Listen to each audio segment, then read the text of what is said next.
When we think of the slave era, we remember hardworking slaves for white men and women. But there is more. Today, we will shed light on slave breeding that will prove that slavery was even worse than you thought. Slave breeding was the practice of slave owners in the slave states of the United States to deliberately compel the reproduction of slaves in order to enhance their profits. This practice was known as breeding. It included having sexual encounters between male slaves and women or girls against their will, forcing female slaves to get pregnant against their will, and giving preference to women or young girls who were able to have a large number of offspring. The goal was to expand the number of slaves without incurring the expense of purchase and to satisfy labor shortages produced by the abolition of the Atlantic slave trade. Additionally, the goal was to fill labor shortages caused by the abolition of the Atlantic slave trade.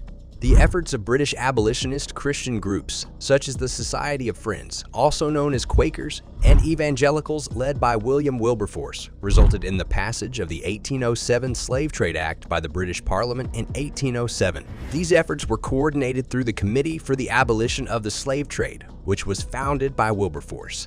Eventually, these efforts resulted in the passing of the laws that ultimately abolished the Atlantic slave trade. This resulted in an upsurge in calls for the abolition of slavery in the United States, which were backed by members of the United States Congress hailing from both the North and the South. In addition to President Thomas Jefferson, why did the United States witness a surge in cotton, sugarcane, and rice production while restricting the importation of African slaves? What legal and social mechanisms treated slaves as commodities rather than humans? How were families torn apart, and how were tasks allocated among enslaved laborers? Explore the dehumanizing reality of this era. A tremendous increase in the production of cotton, sugarcane, and rice was taking place in the United States during the same time as the importation of slaves from Africa was being limited or eliminated. This development was taking place in the Deep South and the West. The development of the cotton gin made it possible to cultivate short staple cotton commercially, which meant that it could be produced on a larger scale than other varieties of cotton. As a result, cotton came to dominate the region's economy throughout the entire Deep South. Slaves were viewed as important sources of labor for the cultivation of profitable cash crops that supported the triangle trade, and as a result, owners and traders alike considered them as a commodity that should be bought and sold. Slaves were treated as personal property and managed in a manner analogous to that of domesticated animals.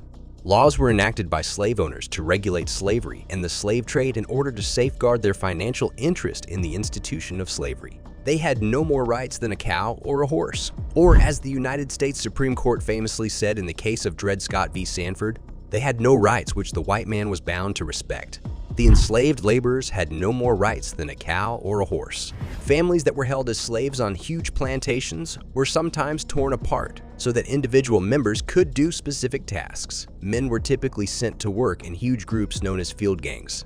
The supervisor evaluated each worker's physical capabilities and then allocated them to the specific duty that demanded that particular skills. How did the halt of slave importation in 1808 affect the demand for labor in the Deep South, leading to the growth of the internal slave market?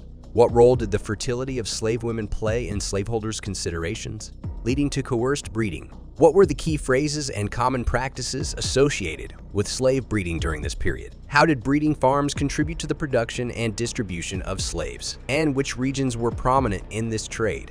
How did cities like Louisville and New Orleans become central hubs in the domestic slave trade? In reaction to the halt of the importation of slaves, breeding took place. The availability of slaves in the United States was severely restricted after the year 1808, when it became illegal to bring slaves into the country via importation. This occurred at a period when the development of the cotton gin made it possible for there to be a greater growth of short staple cotton farming in the uplands. This, in turn, led to the clearing of lands and the cultivation of cotton throughout a wide portion of the Deep South, particularly in the Black Belt. The region had a significant increase in demand for labor, which contributed to the growth of the region's internal slave market. At the same time, the Upper South had an excessive quantity of slaves as a result of a transition away from tobacco growing and toward mixed crop agriculture, which required a lower level of labor intensity. Slaveholders considered the fertility of slave women to be a component of their overall productivity, and as a result, they occasionally coerced the women into bearing a high number of children so that they could increase their supply of slaves. The phrases breeders, breeding slaves, childbearing women, breeding period, and too old to breed were common parlance during this time period. In order to increase their workforce, slave masters frequently bred their slaves. In order to fulfill the requirements of the South, these types of breeding farms were responsible for the production of as many slaves as they could, which were then sold and dispersed over the region. Richmond, Virginia, and the eastern shore of Maryland were home to two of the most prolific breeding farms in the United States. Plantation owners in the states of the Upper South initially began trading slaves with those of the Deep South, typically doing so through middlemen like Franklin and Armfield. On the Ohio River in Kentucky lay the city of Louisville, which served as a significant slave market and port for the transportation of slaves to the South through the Mississippi River. By the year 1840, New Orleans had become the fourth biggest city in the United States and the wealthiest, mostly as a result of its involvement in the slave trade and the enterprises that were affiliated with it. It also possessed the largest slave market in the country. During the years leading up to the Civil War, a large number of runaway slaves documented their experiences in publications that were later referred to as slave narratives. Many people related stories of how at least some slave owners constantly interfered in the sexual life of their slaves, most often the women. This was a common practice. Slave women were subjected to rape, planned marriages, forced mating, sexual violation by masters, their sons, or overseers, as well as other sorts of abuse, according to the slave narratives. Other forms of abuse included forced matings. The systematic breeding of slaves frequently resulted in incest being forced onto the families of slaves. Slaves were given hoods or bags to put over their heads in order to conceal the identity of the person with whom they were required to engage in sexual activity against their will. It may be someone they know, such as a niece, aunt, sister, or even their own mother. It may even be their own mother. The breeders were mainly interested in producing offspring that could be sold.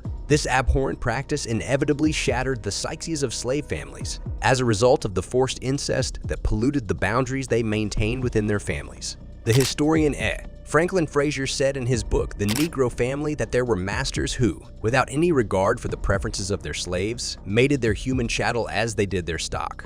Frazier made this statement in response to the fact that there were masters who, without any regard for the preferences of their slaves. Maggie Stenhouse, a former slave, made the following observation. During the time of slavery, there were stockmen. They were subjected to a weigh-in and examination.